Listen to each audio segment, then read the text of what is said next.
So tonight, officially, we got the confirmation for what the Paul Heyman favor is that he owes CM Punk. Last week, it was kind of mentioned, it was kind of alluded to as far as what the favor could be. Tonight, we got official confirmation from the horse's mouth, so to speak, from CM Punk as to what the Paul Heyman favor is that he has been owed for these past few months.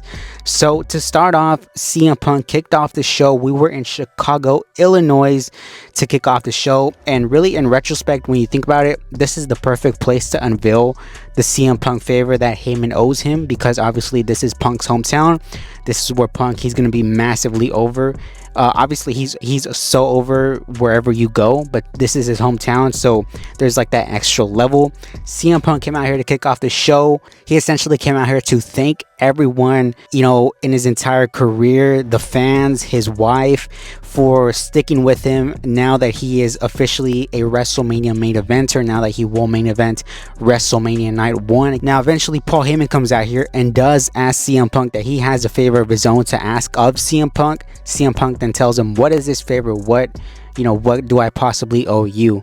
And he tells him, why don't you let us all know what this favor is? Because Roman Reigns, he's been pissed off lately. He wants to know what this favor is as well. He said, you don't want to see a pissed off Samoan. He says that he wants to know what it is. That way, when Roman gets here, he knows as well what the favor is. Punk then kind of mentioned to Heyman saying like, Roman Reigns isn't here, kind of as a question mark. Told Heyman, I will unveil this favor, whatever it is, as long as Roman Reigns is here, and I could tell him as well face to face. So obviously, as the night went on, the favor was mentioned. Paul Heyman in the backstage area, they were interviewing him. They asked him what the favor is. He said to the camera, whatever the favor is, Punk, it's yes. It's always yes. It will always be yes. Seth Rollins pulls up in a black SUV. Everybody thinks it's Roman Reigns, but in actuality, it's Seth Rollins. Since this favor indirectly affects me, I will be out there as well when Roman Reigns is here. That way I can fully grasp the favor itself as well. So eventually Roman Reigns does get here. It's about the last 20 minutes of the show. Roman Reigns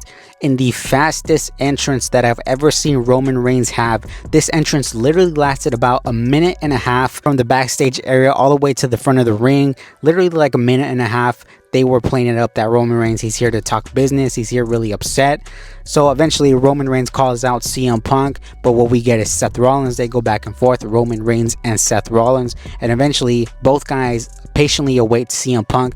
CM Punk comes out here. He mentioned how when the WWE wanted to fire CM Punk, the one guy that stood up for CM Punk was Paul Heyman. He mentioned the December to Dismember pay-per-view, like the aftermath after that pay-per-view, how Paul Heyman was sort of in the doghouse and was going to get fired, and Heyman said, we'll show him eventually. When you're in the main event of WrestleMania, we'll show him eventually. And now CM Punk said, and those people, they're gone. He told this to Roman Reigns. He said, those people, they're gone, so I can't show them no more, but I can show you. He said, I'm going to take you out of your comfort zone. He said, at WrestleMania, in my corner is going to be the wise man, Paul Heyman. And Roman Reigns kind of just laughs this off. He says, that's the favor. He said, Paul Heyman, the wise man, he loves me. Then he tells him, wise man, let him down easily. Heyman, with tears in his eyes, super emotional, he says, no, my tribal chief, I can't do this. And he's, pleading with him like, I can't do this. I just can't tell him no. I owe him this favor. Roman eventually starts to get irritated, starts to corner Paul Heyman. Punk eventually attacks him, gives him the GTS. Boom, Roman Reigns is laid out. Paul Heyman, all the while, you can see, is super stressed now. He's crashing out. And in the meantime, Seth Rollins, he's over there just observing all of this with this big ass smile on his face.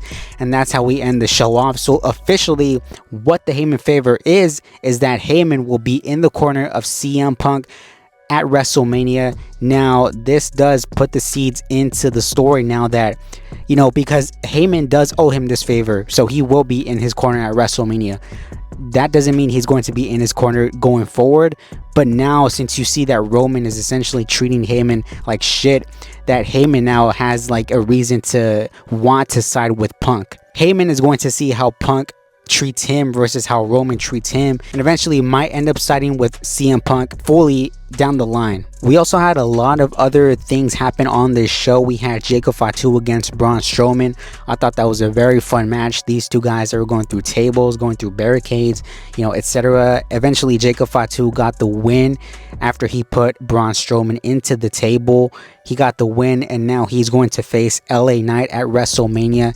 Like I said before, I do predict Jacob Fatu will end up getting screwed out of that match by Solo Sikoa, giving that sort of, eventual program for Solo Sikoa and Jacob Fatu at Backlash the following month. We also got the debut of Rey Fenix against Nathan Frazier here.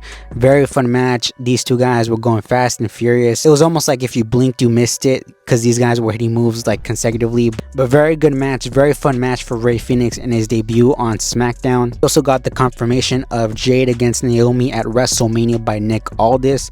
Nick Aldis was also out here later on in the show to bring out Kevin Owens, because Kevin Owens, there's been rumors circulating throughout the entire day that Kevin Owens, he's hurt, he's injured, something's going on with Kevin Owens behind the scenes. Kevin Owens did come out here to address these rumors. He said that, for the past 4 months, he's been dealing with a serious neck issue that, they thought might go away, but now they can't prolong it. He has to go get surgery, and this is going to forcibly take him out of his WrestleMania match against Randy Orton.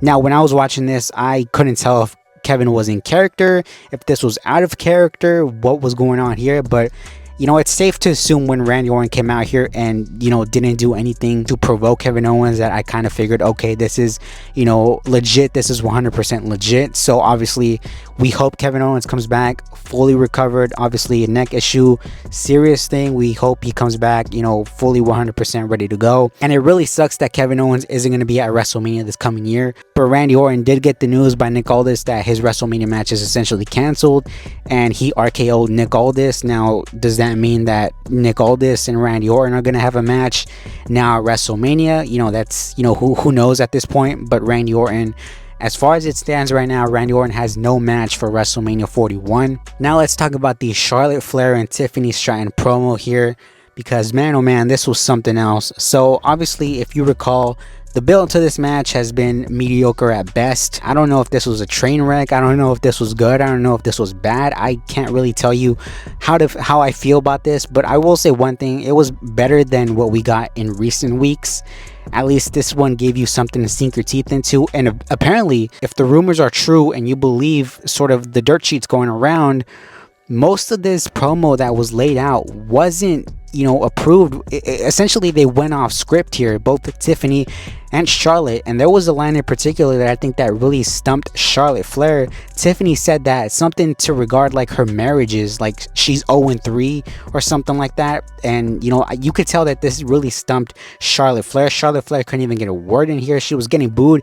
Here in Chicago, she got booed, I think, more than Hulk Hogan got booed. Tiffany said that Charlotte will always be second to her daddy Ric Flair. She said that after WrestleMania, much like her personal life, she's going to be alone. And as she's walking off, you could hear Charlotte mouth off the words, Kaiser, he's in my DMs though, so what about that? Like, this whole thing was such a train wreck. Like I said, I don't know how to feel about this, whether it was good, whether it was bad. I will say one thing: it was entertaining compared to the previous weeks, and the fact that they went off script, should really say something. I feel like we should get more of these off-script promos going forward, if that's a possibility. But yeah, definitely didn't do any favors to Charlotte. Definitely made Tiffany look like $1,000,000 here. She capitalized on all those zingers and one-liners and whatnot. So let me know what you guys think down below of Smackdown from Chicago, Illinois. I think definitely an enjoyable show overall.